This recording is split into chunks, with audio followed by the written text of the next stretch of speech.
आज बात करनी होगी, जहां पर शेयर जो है लगातार नए रिकॉर्ड बना रहा है आज के ट्रेड में।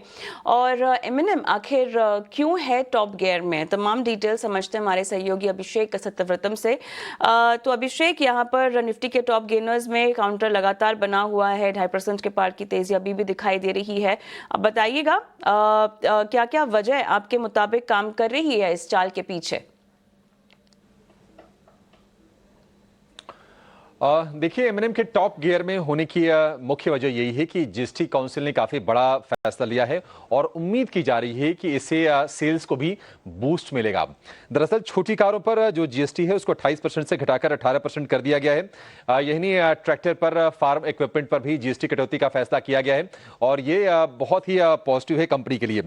बड़ी एसयूवी पर जीएसटी को बढ़ाकर किया गया है 40%, लेकिन अगर आप देखेंगे तो पहले के मुकाबले ये भी सस्ती हो जाएंगी, क्योंकि पहले 28% की जीएसटी के अलावा हम देखते थे कि 22% तक का कंपनसेशन सेस भी लगता था। तो ये सेस को खत्म किया गया है, जीएसटी बढ़ाया गया है, लेकिन जो टैक्स इंसिडेंस है वो पहले के मुकाबले कम होगा। तो अगेन एक पॉजिटिव है कंपनी के लिए। इसके अलावा अगर आप देखेंगे जो टोटल वॉल्यूम है एमएनएम का, जिसमें अगर आप कमर्शियल व्हीकल को भी शामिल कर लें, तो 60% वॉल्यूम पर जो टैक्स है वो घट के आ गया है 18% पर। तो ये एक चीज है जो ट्रिगर कर रही है।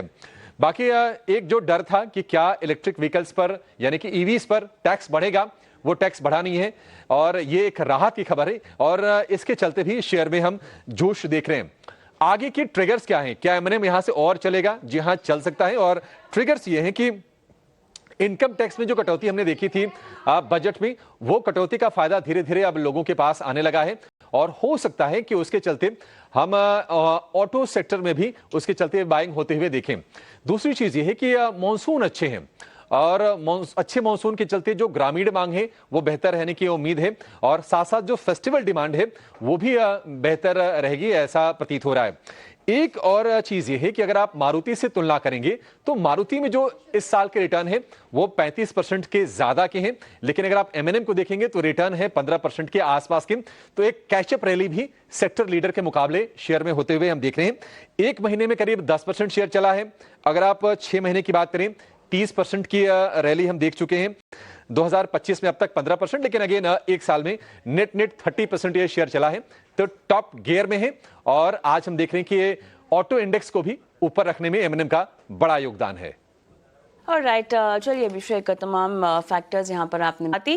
आप बताइएगा, आप टेक्निकली चार्ट्स पर इस तेजी को भुनाने के लिए सही रणनीति क्या होगी?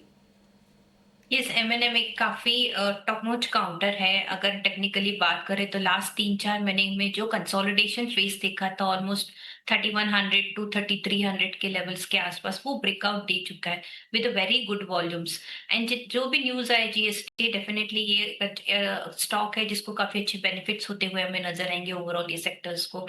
अपसाइड में इसमें क्षमता है 4000 के लेवल्स अब तक देखने, क्योंकि even though the counter is trading at all time high levels, but अभी तक ये ओवरबॉट जोन में नहीं हुए। तो आरएसआई काफी स्ट्रॉन्ग मोमेंटम रैली अभी भी कंटिन्यू होते हुए दिखाई दे रही है।